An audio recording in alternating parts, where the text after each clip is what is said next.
সবাই কেমন আছেন? রূপা মণ্ডলের চ্যানেলে সবাইকে স্বাগত। আর এক নতুন ভিডিও নিয়ে হাজির হলাম তোমাদের সামনে। আজকে আমি দেখাবো ছিমের মাচা। তো আগে আমি টানার খুঁটোগুলো পুঁতে রেখেছিলাম, তারপরে সুতোগুলো টানিয়ে দিচ্ছি। তো একে একে খুঁটিতে বেঁধে সুতোগুলো টানাবো। আগে সুতোগুলো টানালে পরে লাইনটা একটু সোজাই হবে।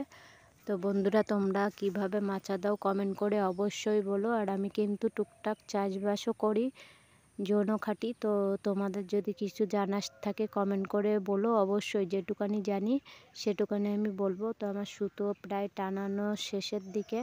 তো আমি এইভাবেই সুতোগুলো টানিয়ে নিলাম।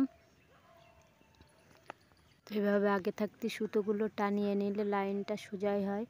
তো এইভাবে টানাই নিচ্ছি। তো আমার ভিডিওগুলো কেমন লাগে কমেন্ট করে অবশ্যই বলো। ভালো লাগলে বন্ধুদের সাথে শেয়ার করো। আজকের ভিডিওটাই পর্যন্ত। ভালো লাগলে লাইক, কমেন্ট, শেয়ার, চ্যানেলটা সাবস্ক্রাইব।